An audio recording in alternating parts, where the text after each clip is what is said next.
Olá e bem-vindas. Eu sou a Maria Moreira Edwards, das Fadas Digitais. Estou super contente de ter concluído este treino que vai ser muito, muito relevante, porque estamos aqui para saber mais sobre as vendas consultivas e estamos dentro de um programa que vos vai capacitar para sempre, porque vão retransformar a vossa perspectiva em termos da proposta. Não queremos cair no poço da proposta e ficar lá.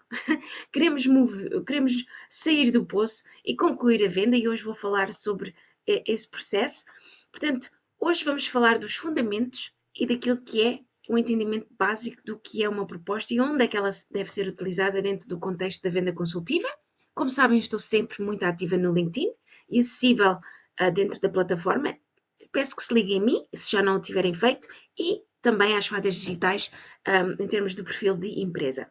Hoje vou falar dos fundamentos e a seguir vamos falar do domínio da proposta em termos de formato, tipos, propostas padrão, propostas específicas e a mestria desse processo, que é muito, muito importante e que todos nós devemos ter como fundadores e donos das nossas empresas. Portanto, vamos falar sobre como podemos evitar as armadilhas, perdas de tempo, com as propostas que potencialmente podemos enviar aos nossos clientes. Ou seja, vamos falar do que é a proposta, qual é o seu papel, no contexto da venda e no processo de venda. Claro que envolve muitos passos. A quem é que se destina e como é que se poderá enviar essa proposta para depois podermos fechar o acordo de venda, o acordo do programa, o acordo do coaching que possam ter dentro do vosso menu de oferta de serviços e também considerações estratégicas. Portanto, quando falamos de proposta, às vezes vem-nos à mente este cenário, que é um cenário romântico. E se pensarem, e se criarmos, portanto, uma perspectiva interna do que é que nos leva a aceitar uma proposta, temos que pensar no nosso estado de espírito, no nosso estado mental e emocional, para chegarmos ao ponto de receber essa pergunta, não é? Portanto, a proposta é, de certa forma, uma pergunta final sobre isto é que nós oferecemos, isto foi aquilo que falámos e o que discutimos em termos de possibilidade e de benefícios e de transformação que eu posso oferecer, e isto é aquilo que vai ser proposto em termos de investimento e, claro, como é que a pessoa deve proceder a seguir. Em termos comerciais, portanto, a proposta é um documento formal que vai ser apresentado a um potencial cliente que já foi selecionado, que já foi qualificado em vários contactos diretos, detalhando as soluções, os preços ou investimento, que se deve usar sempre essa palavra em vez de preços e de custos, as condições e os benefícios para transformar essa pessoa do ponto A ao ponto B. Portanto, vamos considerar e confirmar uma necessidade específica e oferecer um acordo, portanto, estabelecer os limites do nosso relacionamento. Portanto, o objetivo é formalizar um acordo que já tentámos formalizar verbalmente dentro de um negócio em termos de contrato e de relacionamento mais próximo. Muitas das vezes, a vendedora inexperiente ou indecisa ou menos confiante irá usar a proposta como uma substituição da relação próxima, que é falar com alguém diretamente ao telefone, diretamente, portanto, em mensagens, mas eu aconselho sempre que seja feito ao telefone, porque ao telefone ou diretamente em pessoa existem muitas mensagens ou micromensagens que se consegue capturar que de outra forma não se pode fazer online ou pelo um documento em escrito. Portanto, a proposta não é um documento de descoberta, não é um documento de venda por si só e não é um contrato de serviços. Portanto, esses têm uma dinâmica diferente e um conteúdo muito diferente da proposta. As bandeiras vermelhas, existem um bocado. Portanto, bandeiras vermelhas temos que considerar é que as propostas não garantem vendas e não significam que alguém que nos peça uma proposta ou que nos peça um documento final que realmente quer dizer que esteja a fechar e que vai comprar e que vai assinar o cheque. E queremos evitar que as propostas sejam demasiadamente complexas. Às vezes eu tenho clientes que escrevem um e-mail com 3 ou 4 pontos, que têm um link para a sua página de website e para a página de confirmação onde depois enviam o contrato e chega. Portanto, não é preciso ser um documento completo só por si, de 7 ou 8 ou 10 páginas. pode ser uma página simples ou até um e-mail curto. Nós, as pequenas e médias empresas, temos recursos muito reduzidos, como sabem, e estamos sempre a falar nisso, na produtividade, na eficiência. E, portanto, o nosso tempo, o nosso recurso, os formatos que utilizamos e o número de vezes que temos que alterar esse documento em termos de envio são cruciais e temos que controlar esse processo muito, muito devagarinho e com cuidado e com atenção às datas que temos disponíveis.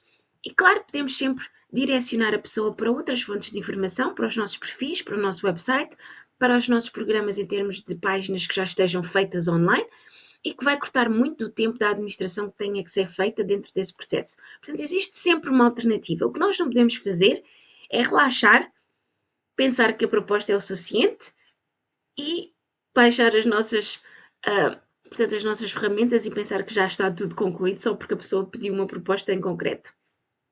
Portanto, nunca se esqueçam do objetivo final, que é a venda, que é o fechar do negócio. Lembrem-se que a proposta é parte do processo, mas não é o processo só por si, e pode sempre ser modificada, alterada, ajustada para servir e dar resposta às pessoas que vamos servir. E claro, trata-se da última fase ou do último passo no processo de venda, mas não é a conclusão. A conclusão é realmente a pessoa aceitar. O que são as bandeiras vermelhas e como é que elas se apresentam dentro da proposta em termos de processo? Vamos ver que nunca se deve enviar uma proposta com falta ou clareza nos objetivos que a cliente tenha. Nunca se deve estar sob uma pressão antecipada ou até artificial que não é nossa para submeter uma proposta sem termos a informação correta. Não se deve nunca enviar uma proposta a uma pessoa que não tenha a decisão final, se formos enviar para um departamento ou para uma entidade ou uma organização que nos queira contratar, por exemplo, para formação, para mentoria, para serviços a longo prazo, até termos um contrato a longo prazo com esta organização, devemos sempre saber quem é a pessoa que assina ou que decide e evitar estabelecer, portanto, essa proposta e enviá-la para um intermediário ou uma pessoa que é controlador do acesso a essa pessoa que decide. Muitas vezes são as guardiãs das portas de acesso a uma pessoa que decide. Temos que ter isso em mente, e dentro das vendas consultivas existem passos e táticas e treinos que eu partilho sempre com vocês para podermos identificar se essa pessoa realmente pode assinar e decidir.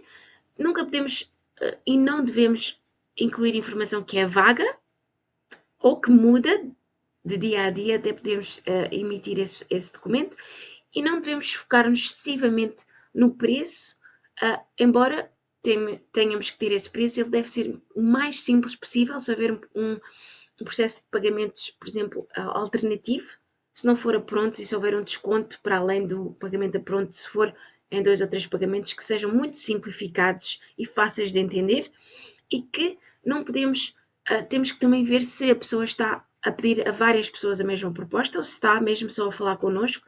Portanto, não queremos fazer parte desse processo que seja um beco sem saída. As considerações estratégicas e quase finais deste vídeo são que devemos consolidar a informação num fecheiro de cliente dentro do processo de vendas, e eu tenho estratégicas dentro dos módulos que temos aprendido onde é que se deve pôr essa informação para sabermos quais são as versões da proposta que estamos a trabalhar, para não ficarmos confusas. Esse documento deve ser um documento vivo e alterável, e que seja simples de entender e que nós saibamos onde está. Devemos trabalhar sempre com datas finais e etapas definidas. Portanto, não é enviar uma proposta hoje e depois esperar que eles entrem em contato connosco. Devemos ter um seguimento de ter 2 ou 3 dias após o envio dessa proposta, dar sempre prioridade a uma conversa pelo telefone, e eu evito sempre e-mails para perguntar à pessoa o que é que ela acha da proposta. Tento sempre interagir pelo telefone, porque, como disse anteriormente, é muito importante pegarmos em indicações suaves e quase sublimes que a pessoa possa passar num telefonema, na sua voz até, que até no papel é difícil de saber.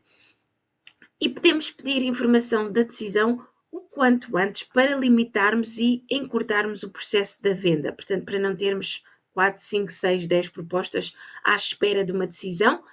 E se a pessoa disser que não, ou se quiser fazer alterações, sabemos isso o quanto antes para não afetar os nossos objetivos de rendimentos e finais em termos de remuneração. no nosso mês.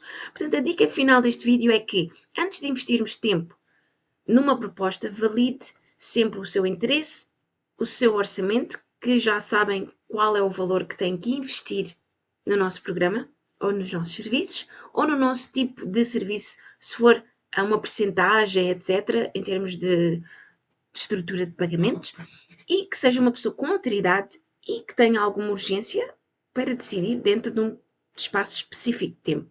Uma proposta bem-sucedida é aquela que é feita para quem realmente está pronto e foi qualificado para poder avançar, ok? Espero que tenham gostado deste vídeo sobre o poço da proposta, dos fundamentos a que têm que saber e dos conceitos que são muito importantes. E a seguir vamos ver mais detalhes e vamos aprofundar este conhecimento no domínio e na mestria da proposta e como podemos conversar, negociar, interceder, alterar o nosso tipo de linguagem nas conversas consultivas que temos, que é muito importante dentro do programa. Desde agora despeço-me e até à próxima.